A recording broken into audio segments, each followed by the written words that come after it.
My name is Elizabeth Sibeko.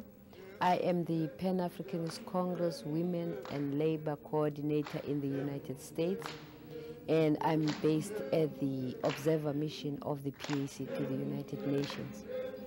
We are on a fundraising tour, which started in September this year. We started in Houston. The mission of the nature of the fundraising tour is to raise funds for the refugee children who are leaving South Africa in their hundreds. The mothers are pushing those out that have survived the murder of the racist regime. As all of you have seen in the television screens before the blackout of the news, you saw the children battling the police, the youngest being about 7 years old. And just 2 months ago, again, we saw the trucks, the police trucks full of kids, and they were taken to court to be charged. And so these are the children that are being sent out of South Africa by their parents to the neighboring states. Now, the frontline states the neighboring states constitute Swaziland, Lesotho, Mozambique, Botswana, and Zambia, and Zimbabwe.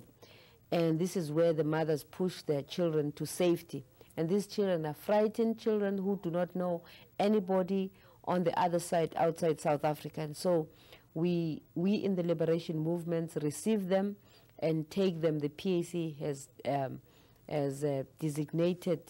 been designated a place by Tanzania that is acres and acres of land in Tanzania to grow food for ourselves as a self-reliant spirit, and also to provide shelter and to have a little clinic for medical facilities, because Tanzania is a mosquito-infested area and it has malaria, which is a killer. And so these children will be then airlifted from the funds that we're trying to raise to charter planes to airlift them and taking them away from South Africa, from the neighboring states, because South Africa actually violates the integrity of the African states by invading them and following the refugees from South Africa and thereby killing them or kidnapping them back into South Africa. A recent attack on the refugees was in June this year in Botswana, where South Africa, the South African military personnel drove into Botswana and they surrounded all the houses of the refugees and they machine gunned them in their sleep and put the fire on the houses of the refugees, which means that they violated Botswana and they killed all those people. So we are trying to leave these children as soon as possible into further inland, into Tanzania, where we have got acres of land. It does not mean that South Africa cannot attack Tanzania, but South Africa will have to explain how it had to jump all those countries that I've mentioned before in order to follow the refugees into Tanzania, which is further inland. And so our appeal is for assistance and contribution, monetary contribution, because in order to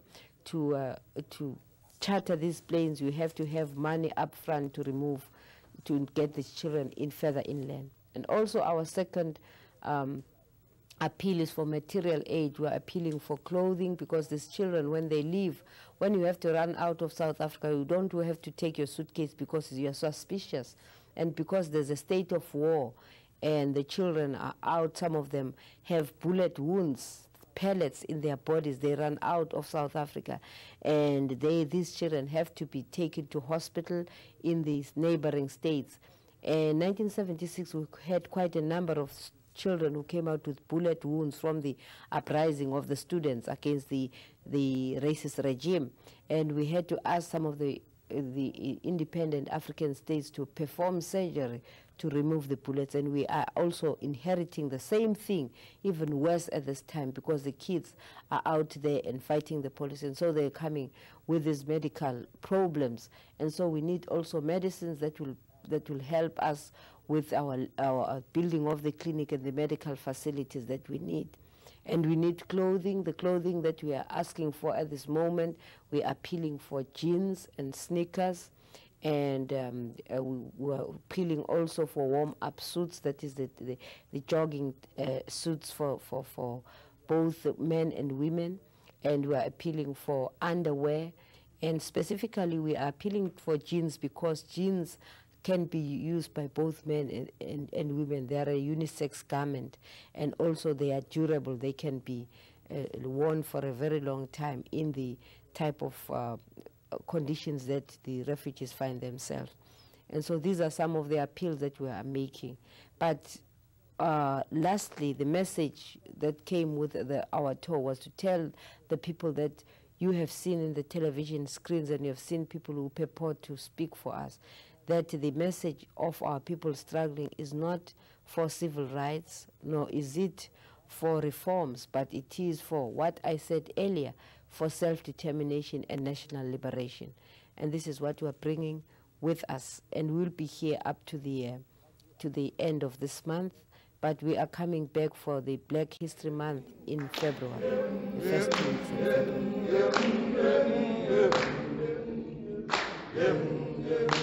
When the kids come out of South Africa, remember they are already traumatized from inside, and they go into the strange lands which is beyond South Africa, and they know nobody. They are frightened, and of course we are there to pick them up. And this is the nature of the tour, to try and raise this fund.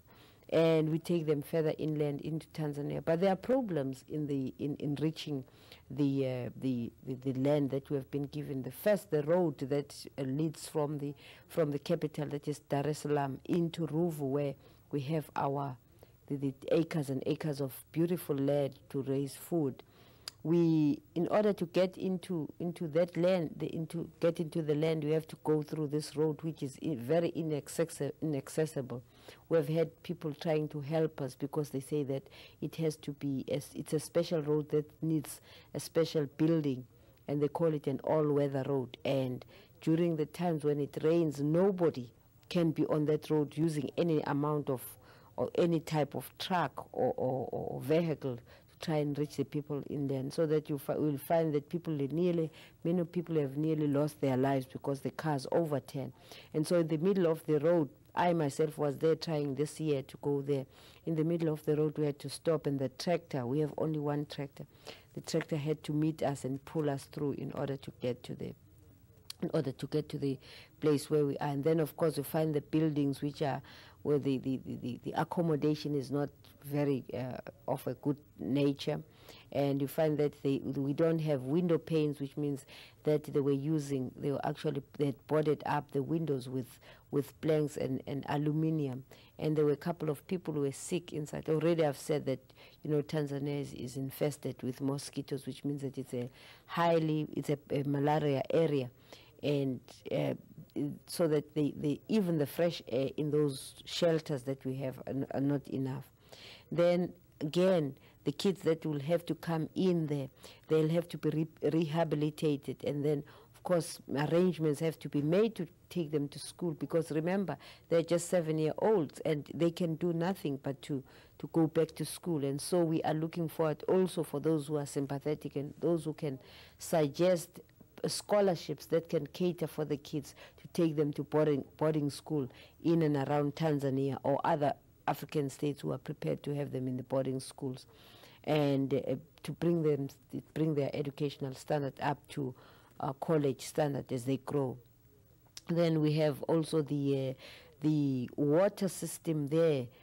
Since it is just tracts of land that we have been given, they have to go and fetch water in some of those. They are not boreholes, but these are open, sort of like little lakes which are open, and then we get our water. And of course the water is infested with parasites, and many of the people, the refugees that are in the center, suffer from a type of the parasites affect the kidneys, and some of them, when they pass urine, there's blood in the urine, and so we need filters to filter the water. And when I was there, they showed me the filters that were contributed, were small filters, and we are talking now of hundreds of people, and you cannot just have all these people waiting for water to wash, water to cook with, and water to drink, to use small filters. So we need people who will contribute the large filters to try and help them whilst we are trying to get a borehole, because again, if we have to get pure water that will be healthy, we have to have a borehole, and that's a project in itself. And then we have also the facilities to cook. They cook outside in those big pots. They have to make fire on the floor, and that is also another hazard, because it rains, and it means that they wait for this 1 meal a day. And if the rains are heavy, it means that the rains come and put out the fire, and so they have to remake the fire again. So we need people who will contribute to have us get the big cookers, that is the stoves that they can have with all the facilities. I mean, that will be part of the funds that will go to And lastly, we need a generator, that is electrical generator, which is very, very important, because there are many things that they have to use which are used by electricity, and they do not have a generator. And the whole center is in darkness. We have to use candles and use some of the lanterns. But if we have a generator to generate the electricity for something like 24 hours, because some people become sick at night and you cannot see. We cannot even work in the darkness. And so these are some of the pressing things that are needed in the refugee center. And we will need them more so now that we have the young kids, and they have to be rehabilitated, and they have to have that presence of people around them. And so these are some of the projects that we are bringing to people who want to help us in the struggle. And of course, the struggle inside continues, which means that there is another depression of the mothers who have sent these children out. If you send your 7-year-old or 8-year-old, you do not know who has received the child on the other side, because the parents, this is done in secrecy. They cannot follow the children.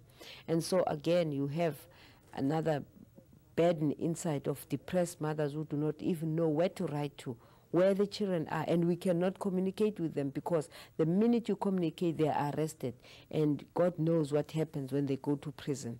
And because, you know, all this is regarded by the racist regime as terrorism, and yet the terror comes from the state, because it is the state that is killing the people. But our situation is such that the parents suffer from, you know, internally, because they don't know, and the children suffer, so they have to be rehabilitated and be brought together, and so we still need to get them facilities to ease their minds. And so we appeal also for books, especially science books, computer books that they can use, and whilst they are waiting to be, you know, to be taken to the schools. Okay, let's stop and set up a good shot just for the ending. All right. And maybe you know, what was that part we had where you have we're struggling to create this area in Tanzania in the midst of blah blah blah, and if you'd like to help. Yes. Okay. Something all that right. you feel comfortable saying. If you Okay. Okay. Okay. Anytime you're ready. Yeah. I am. Okay. Here they are waiting with their. Yeah. So we are struggling to make a living for these children whilst they're in the refugee camps, which is not much, because we have no choice. And we are now appealing for to those who are willing to contribute and help us in the refugee camps to see to the needs of the many refugees that will find their way in the center and that are already there right now. And the address to send the contributions would be our observer mission to the UN office in New York. And you can just write to the Pan-Africanist Congress of Azania Observer Mission to the United Nations, 211 East 43rd Street, Suite 703, New York, 10017.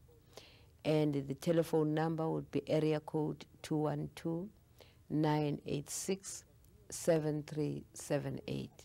And we'll really appreciate your contributions, which will contribute a lot to these frightened kids, and most of them have pellets on their bodies, so that we can even send them to better hospitals for surgery to be performed, and also to rehabilitate them as they come in this land that they do not even know any people. We have a lot of work. The duty that we have on our shoulders is very, very immense.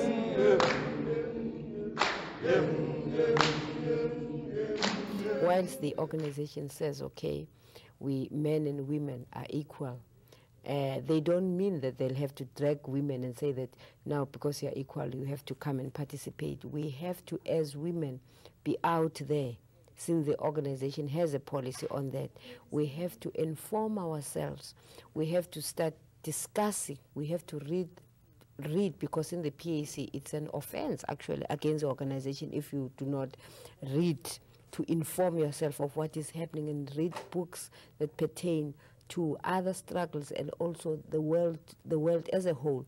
And so that women have to come to the fore. They have to read the newspapers, listen to the radio, be able to discuss at the same level with the male comrades, so that we do not just sit back and have them discuss and analyze situations as if we are not there, and stop talking shop, because at times we are our own enemies. We try and say that, well, we will simply listen and not contribute.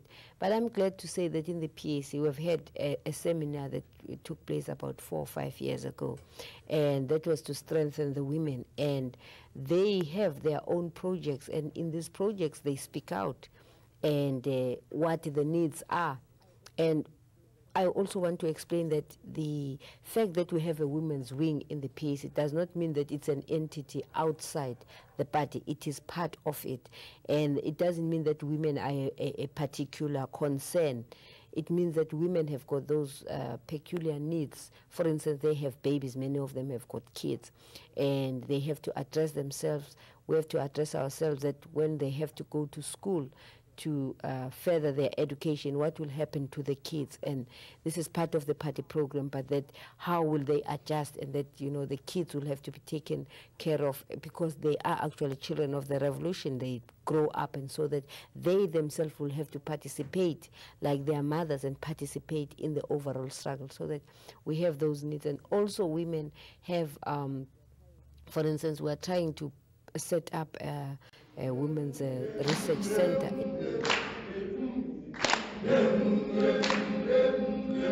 Well, the treatment is very atrocious, in the sense that when you are a political prisoner and you go into the prison cells, you know that you are going to get worse than a criminal. You are, because you are threatening the state.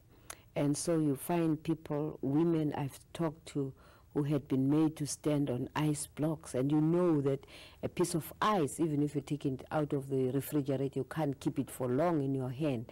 But if you are made to stand on ice blocks on both your feet, and then you are hung up, your hands are tied up to the ceiling, and you have these people scourging you with a whip to get the information out of you. And this friend of mine was telling me that she was made to stand on the ice block until she fainted, because she became numbed. And then when she fainted, she found that she was being jerked back because she couldn't stand, and she was just, then when the time came for her, which was really disgusting and so humiliating, when the time for her came to have him periods, what the jailers did was, the white jailer did, they took a can, and this is the true story, they took a can, an empty can, and a little tin, and they brought it and they collected the menstrual blood from her, because, you know, you're not given anything, no sanitary towels. And then they took it to the cells of her male comrades who were arrested with her during when they swooped down on the black consciousness. And they showed this to the male comrades. They said that, look at your friend, this is what she's suffering, she doesn't have this and that, and she has already talked, so you guys better talk. You know, this is the type of harassment.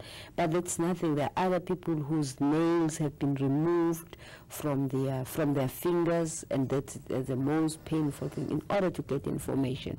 And women have been humiliated, where their private parts have been searched, and I don't know what they want to see in the private parts, but those are the humiliation of women. that they've undergone. But I had an experience when my husband was in prison, when he was detained, and I had to take him food before he was sentenced. And one of the things that happened in prison, that you stand in a line, and then we had to dish out the food from the container that I had, which was just one plate that I brought. But in prison there were these small little bowls, and for one plate would take about 6 of these bowls. And the white guard started asking, whose food is this? And the one plate was put in 6 bowls. And when he got to number 3, the 3 other bowls, he just put his boot, that is food, inside the food on this, and just crushed and kicked everything away. So it shows this type of fascist mentality that, you know, they didn't care whether the food is full of sand, and then they would throw this other food away. And then, of course, I was warned that if I do again, I will be in trouble. Then just in terms of communicating with my husband, there's the glass panes, and there's a security police behind him, there's a security police behind me. And we were many of us, and we had to speak simultaneously. And there was this noise, you couldn't even hear what you were saying. And if they suspected that you were passing a code or a message, then you were abruptly disrupted, and he was taken into the cells, and then you were told to leave the prison precinct. And that was my experience that I had. And another time I went there, and I waited for an hour, and I kept on waiting for the name to be called, because when you come in, you give them the name. And they didn't. And when I asked one of them, he was so angry, and he said, when I said, who are you looking for? I said, David Sibeko. And he said, don't tell us about that name. He is in the spared diet, which means that they had punished him. He was not going to get food for a number of days. And you can imagine what it meant for me. I had to go back to the ghettos, all the way from because the prisons are in the city. And just imagine that how many days if he is going to be able to pull through. But this is part of the sacrifice that our people have to go through. And others, it's worse, they were beaten up, and if you fight back or you resist, then you're found hanged in the cell. So like you saw with Steve Biko, they knocked him all over. His head was like cotton wool, and they beat him up. And many others who are found hanged. And for instance, that white trade unionist, Dr. Neil Eggert, I mean, a person who's just 21 years or 22 years of age, why would he take his own life when he was actually struggling against a regime, which means that they hanged him themselves. And so these are the atrocities inside the prison. But it's worse for the Africans, worse for the Africans than any other group, national group.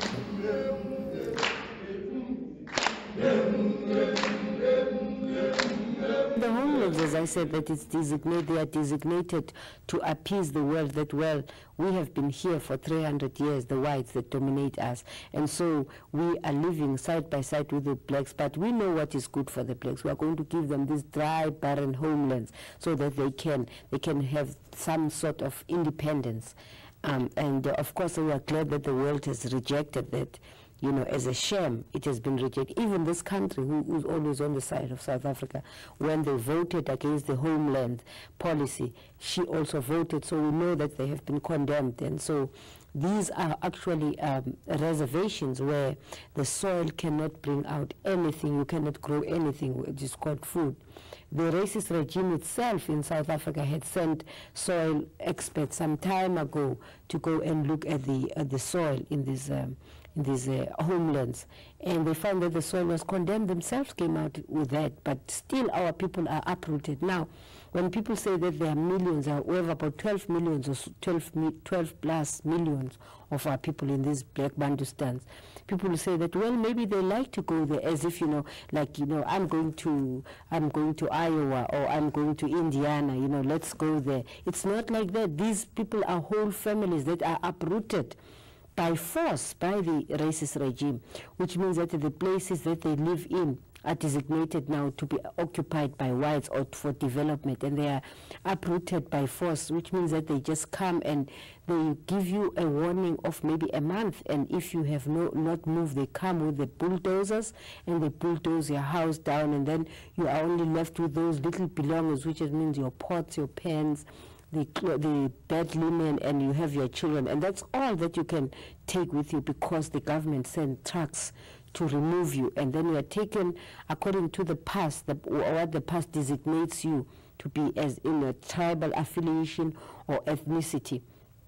And then they look at your past, okay, this one is Venda, this one is Zulu, so they drive you, the trucks drive you to this barren Bantustan, and they just drop you next to the road where you do not know anybody, and they just drop you, especially women and children, and that you have to find a place where you're going to get shelter for the night with your children, with your belongings, and they don't care. You have no compensation. They don't give you anything. You're just taken just like that, and so you find that people are there, very bitter and very painful things happen. Many of them lose their lives. The children die because of exposure, because again now the malnutrition that is earnest in there. They join those people who are sitting there under genocide conditions, where you find that the highest standard, that out of every 1,000 live births amongst blacks, 90 die. Children die from the age of 1. They don't even reach 2. And out of every 1,000 live births amongst whites, only 30 die. So you can see the discrepancy. And you find that the health facilities in these homelands are far away from the residents of the people. And you find that each homeland maybe has got one, and hundreds and thousands upon thousands of people go to this one health facility, and you find that 1 or 2 doctors are overworked and 4 nurses cater for over 6,000 people.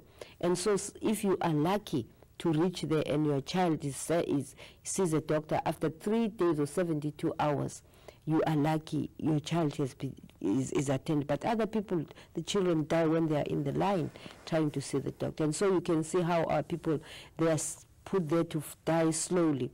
And you find women that they are the ones, because the husbands are away under contracts to work in the mines, and they come only once a year. That's 11 months they're away. Find that the women are the ones who take care of the sick children, and when the children die, like every day there are several funerals, and the women have to, they are the ones who have to bury the children, and they are the ones who actually use when the coffin goes into the ground. You see, we don't use the machinery that is used here, like, you know, to cover the graves. We do it ourselves. It's traditional because we feel that we have to do it. And so you find women with shovels covering the graves. They are the men of the homeland. They are also the wives of the homeland. And then back in the urban areas, under the influx control laws, there is a section called Section 10 of the urban areas, which means that you have to reside in one area for 10 years straight without breaking your residence, and you have to be employed by one employer for 15 years. And if you dare break any of these, then you forfeit your residence in the area. And so with women, again, they are the victims, black women. You find that they have to break the time limit, the time spent with their employers, because they have to go and bear children.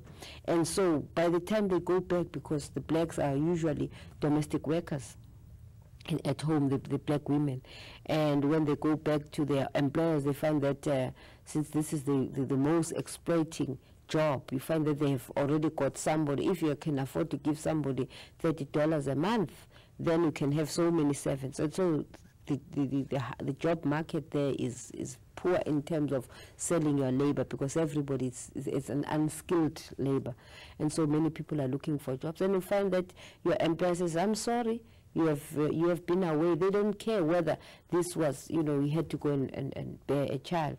And then, of course, you are told that, and then she endorses your pass, which means that you are no longer employed. And then you are a potential, what you call, prisoner, because once you step out of the premises, you might meet the police who was looking for people with past offenses, and then you are arrested summarily, and you are not known where you are. They put you in prison, being a woman, and your children probably are there at home alone, your husband is at work. And when you get back home, you find that the following day after you have been removed from the what you call from your employer's list, the government, the local administration come to your home and they literally bundle you out and say that, look, according to the laws, the influx control laws of residents in Soweto, that is the surrounding urban areas, you can no longer reside here. So you have to take your children who are already in the schools there, and you have to take them away without notice, without anything. And you can see the trauma of the children being removed, and you are being taken by the truck. You're given 2 days to put your belongings together. Being a family, you have a husband, but because the wife has broken that time span, and then you're uprooted with the kids, screaming kids, and there's so misery in the home, and you're put into the government trucks and they're driven to be dumped outside your homeland, which is designated in your passport. And then back in your home, it is no longer a family, because now their wife has been removed. So the husband is told, look, you have to evacuate this home, this premise, because you don't constitute a family anymore. And then the husband is taken to what is called single-sex hostels, where they live. There is curfew, 7 to 7. After 7 o'clock, they cannot be out of the hostel. And these hostels are surrounded by electric wire, and they have guards that have got that are carrying guns, you know, to see if anybody escapes, or and you cannot bring your family, you cannot bring your children. And if they do get permission to come and see you, which is very rare, they are only allowed to be in the city for 72 hours, which means that they can go and ask for accommodation in Soweto, in the Black Ghetto, because nobody stays in. They cannot be accommodated in the hostels.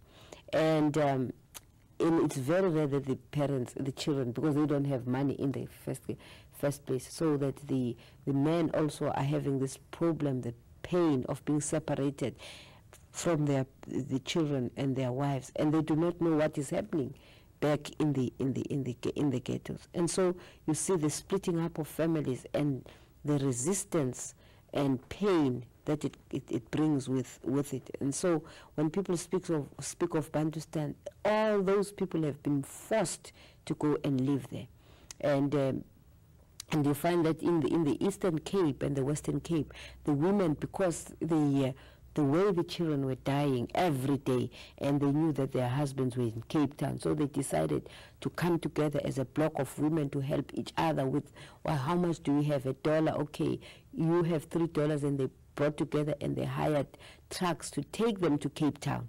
And then they just come out, then they got outside the town of Cape Town, and they would drop there, and then they all of a sudden there was a squatter camp by the women and children. And as soon as the racist government police found out, they came and went very violently to break up the Crossroads squatter camp, which they set up. And you find women battling the police and the bulldozers coming to break down the shackles that they had as accommodation, which means that they just had plastics on top, and then they had poles, 4 poles, just to make a shelter. And the children were sick because they were exposed to the cold of the weather there, and the children were suffering from flu. Many of them died there. It was just an open, and that for the first time the world focused on that. And you know, we saw it on the media. We saw this in the front page of the New York Times, saying that, you know, the South African regime was victimizing women and children, and actually their pictures came out. And this was the squatter camp that they had put against the forceful removal to the homelands. And in the squatter camp, so the women constituted themselves into communities, and they had their own spokespeople, and they were always so threatened, and many of them went to prison. But, you know, they had these layers. When others go to prison as leaders, there are others who are taking their place, which means that the struggle in earnest was going on. And then the world was focusing on those squatter camps, where they said that the government must do something. They cannot kill, you know, because women were killed there and children were. They're set upon by big dogs. And if you have seen the movie Rising Tide on South Africa Belongs to Us, there you can see the Crossroads women speaking out and you see actually the struggle that went on there in the what you call the uprooting of the squatter camps. I mean, the worst type of slums. That is where people just put up the squatter camp, no facilities for restrooms and nothing, but they were struggling to be near their husbands to keep their home, their families together. And so really people should understand that in the homelands, it's not a choice. It is the uprooting of people and forced into reservations where they are dying slowly, which means that it is a genocide. Whilst they kill, whilst they use physical force in the ghettos by shooting and killing the black people in the urban areas and shooting and killing children, they are also perpetuating a form of genocide in the urban, in the rural areas, in the homelands, because that's where people are dumped and they cannot eke out any living. I mean, they live on cornmeal, that is cornmeal with which we cook, and then water and no milk, because there's no facilities for milk, and they are not allowed to raise any animals. And even if you raise animals, there is no grass because the soil is soil erosion. So a whole nation is being killed under genocide methods, and the world doesn't know this. All the homelands are designed to be concentration camps where people are dying slowly, so that the government must say that, well, we didn't shoot them, but you know, they chose to go and stay there. And I yet have to see anybody who says that he voluntarily or she voluntarily wants to go and stay in concentration camps and die there.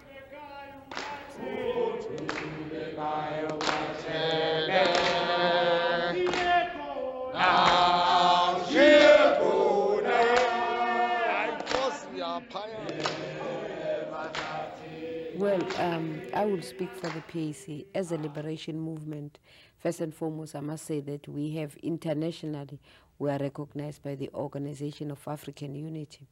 And then we're also recognized by the United Nations, hence we have the observer status, which means that we participate in all the deliberations of the United Nations, except with the benefit of voting, and which means that internationally, the international community has recognized us as the true spokespeople for our people who are oppressed. Now, the role that the liberation movements are playing inside South Africa, when PAC was born, it came out of the African National Congress, the ANC, and it was the youth league of the African National Congress that was called the Africanists within the ANC that came out actually with a program of action of 1949, which was adopted by the whole Congress. That is, the ANC itself adopted the program of action in 1949, December.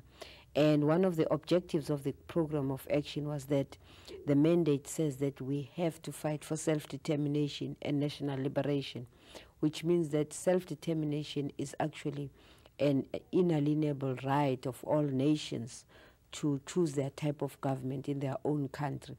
It is not a right that you are given by people, but it is a natural right which is enshrined in the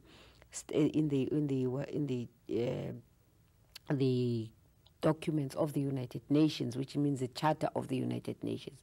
And so if all nations can have the right to exercise this right to choose their own government in their own country, we as people, also as humanity, we have a right to. And so the PAC addressed itself to that. And of course, to liberate our country, since you know it's so rich, and we have the gold, the diamond, and we have the strategic minerals, which the whole world is focusing on.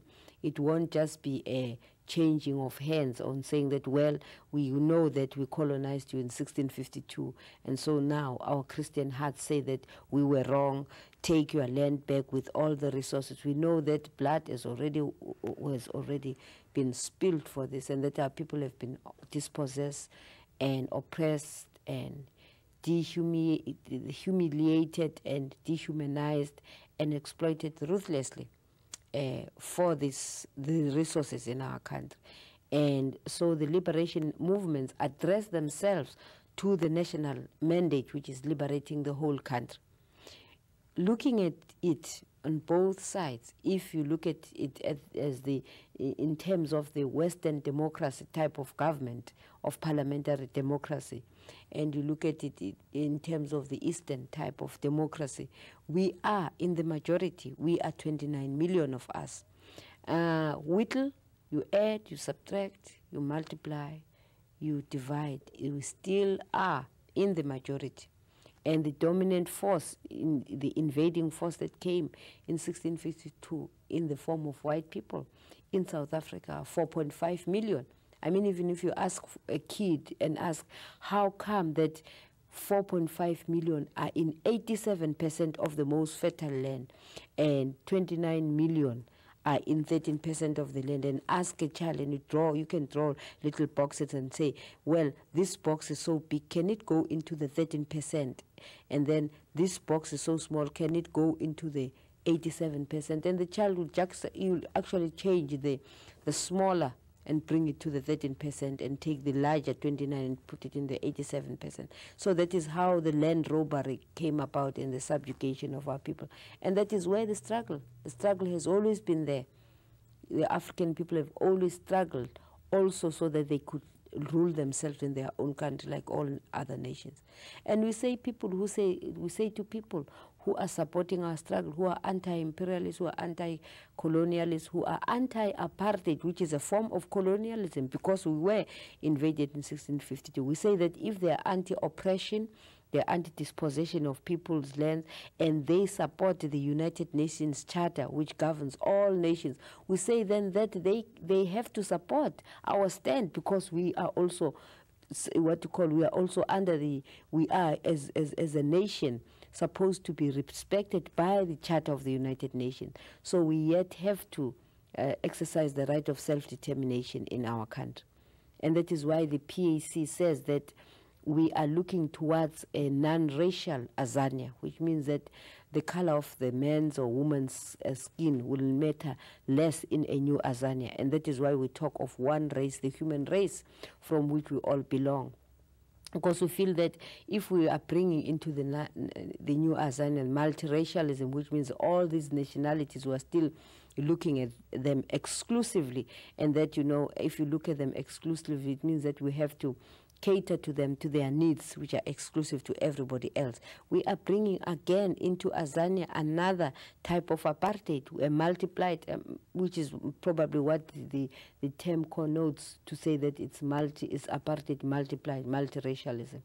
And so on those, on those 2 points, that is self-determination and the race question, we are very clear that we want an Azania which is non-racial, where the only loyalty, the person that will be accepted as an Azanian is the one that will accept the democratic rule of the black majority and will have his only loyalty to Africa. That person will be called an African. And so there it is, because we're not going to look at groups, we're looking at individuals. What do you want to do? You want to participate in Azania and be an Azanian and help to develop the country.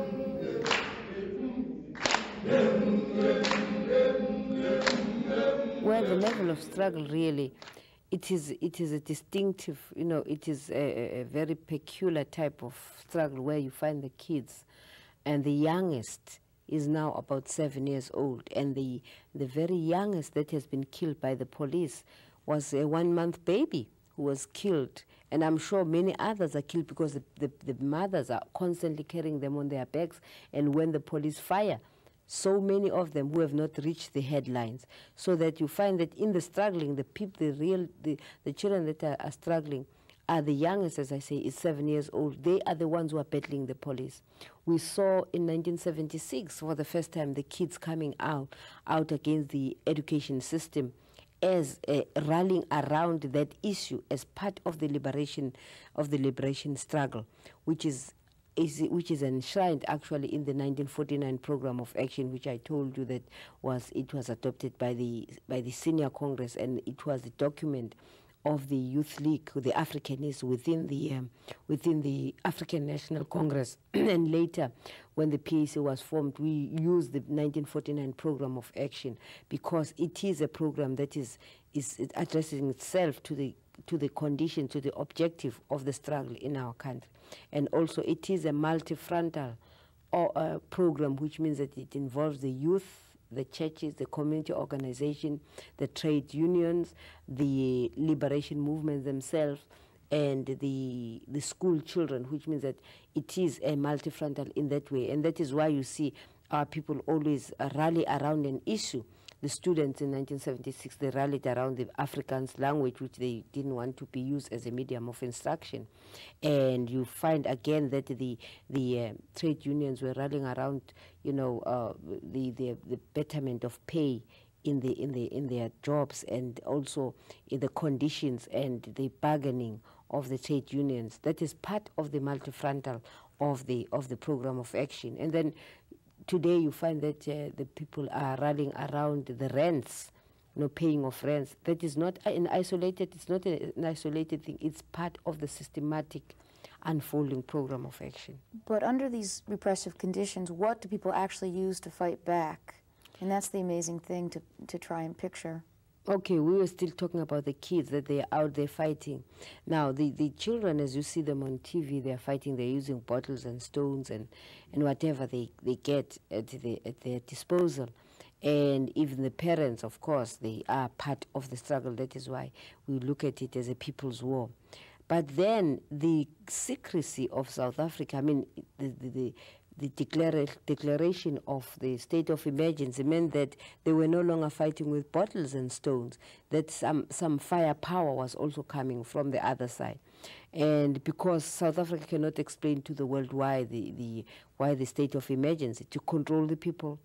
And after that, the state of emergency, which was declared on the 20th of July this year, you find that they go to Cape Town, and Cape Town is already, I mean, the police are all over around Cape Town, all over and around Cape Town, and they declare another state of emergency in a city. Like, for instance, they would declare in San Francisco and say that the whole of San Francisco is under the state of emergency. That's ridiculous, because it's already a police state. They've already declared a general state of emergency. And so again, we examine what is actually coming out of Cape Town. It means that there's firepower on the other side.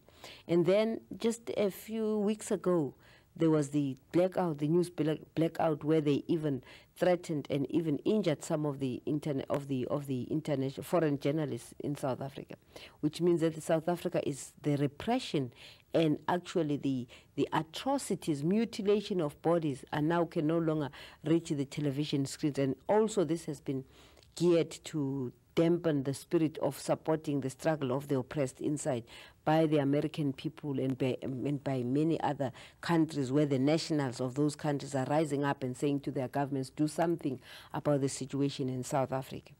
But also it means that the South African government itself, its hands are full. They do not know what to do because of the resistance that is inside.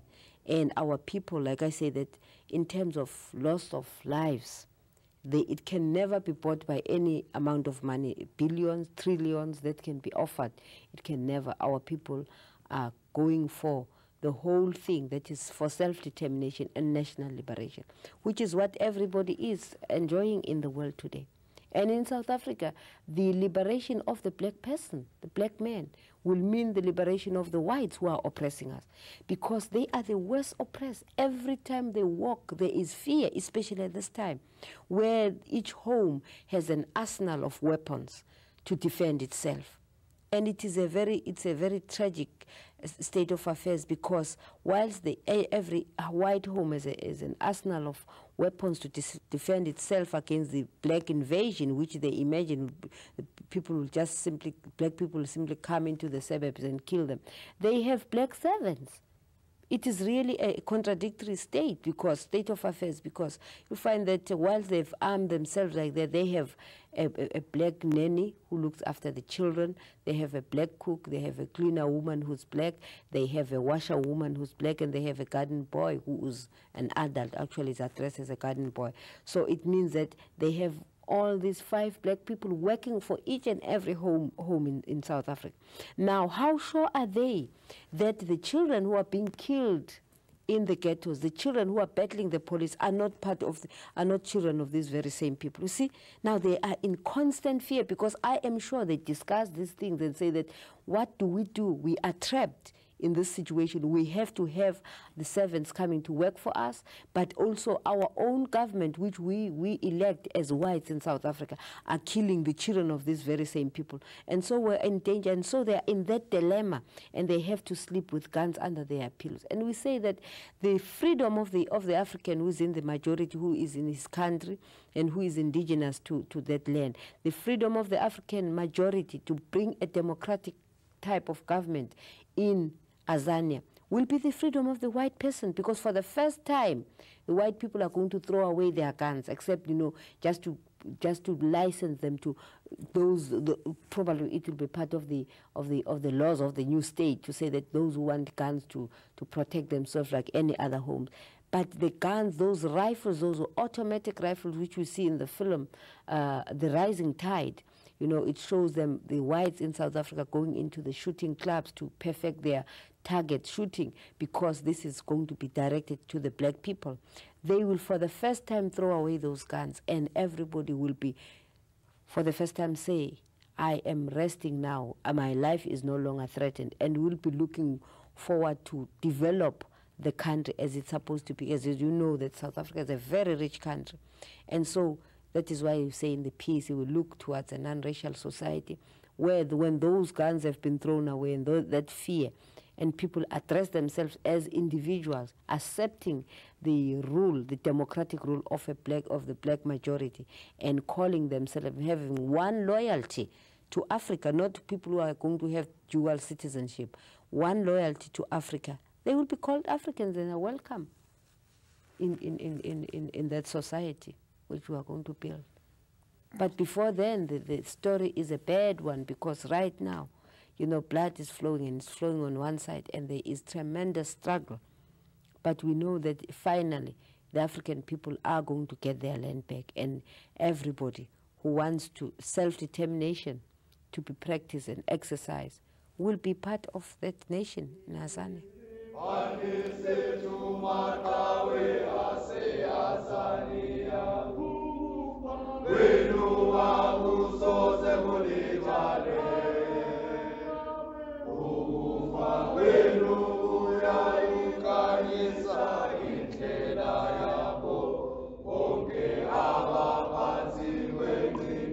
I was explaining the extent to which the PAS laws and the passes can be detrimental to black people inside Azania. And I was saying that in the late 1950s, there was all of a sudden the police were arresting people for the passes in the Transvaal so much that many people were arrested for these pass offenses, for failing to produce the pass on demand. And the families didn't know which prisons these people were sent to, because an offense would probably fetch about 3 months if you fail to produce a pass. But when the 3 months when the time went beyond 3 months, then the relatives started going to the police stations and saying that, look, we are missing our relatives who were arrested at such and such a date, and the 3 months has gone beyond, and that we want to know where they are. And of course they were given a running around, because that's what happens in South Africa, especially if you go there without a lawyer. They will give you a running around. You don't know where your relatives are. And then there was a rumor after that, because all of a sudden we saw these potatoes, these big potatoes. For instance, here you can say they're the Idaho potatoes, which are the biggest potatoes so far that I know in the United States.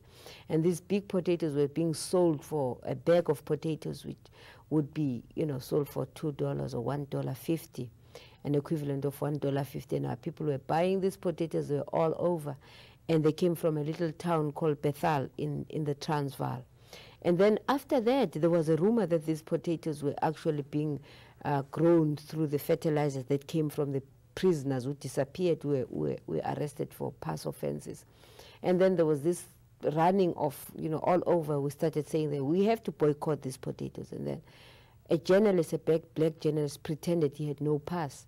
And so you see, they don't care whether you're a journalist or what. If you are black, they'll ask for a pass. And when he failed to produce his pass, he was arrested and he was sent to this farm because the farmers, what happened is that all the farmers needed labor, and so they were buying, they were actually getting prisoners from the prisons and into their farms, these big farms of potatoes, and they were just giving the prisons maybe very little money to compensate for the prisoners they are taking. And so the people were brutally misused on the farm labor in the potato fields, and they were killed. Many of them were killed with the pick handles. They were shot, some of them, and the other prisoners were led to bury them in the potato fields. And so when this journalist went there, he was actually sold in one of the farms, and he literally found out that that was truth, that the people had disappeared and were buried right in the potato fields. And so they started digging, the prisoners themselves started digging, and they came out with skeletons and skulls. And so this went out, and it was blown sky high, and for the first time the world now found out that South Africa was doing that, and those farmers were charged. But of course, once you are white in South Africa, everything is hush-hush. And the prisons were also charged, and found that many people disappeared and died. In the meantime, we were eating these potatoes, which were actually fertilized with the skeletons, that is the bodies of our people. And so this I wanted to just drawing the attention how the viciousness of this fascist regime, which is in South Africa. Remember, at the end of the World War, Foster, who is the former prime minister who has just passed away, was actually detained during the Second World War because he was a sympathizer with Hitler, and so that when the Allied forces were fighting, they were literally not wanting to fight because they were sympathizing with Hitler. So that the apartheid regime actually has neo-Nazis there who are sympathizers who sympathize with the Hitlerite regime. And so this is the viciousness of the regime that we have to we are facing. And these were I was just trying to illustrate that the past can actually land you to your death in South Africa, because you are not sure that if I've forgotten my past at home and I couldn't produce it, I will simply be charged and then will be told that you must come back tomorrow. There's nothing like that. You go in, and God knows whether your family will ever find out where you are. And people have died for just failing to produce the past.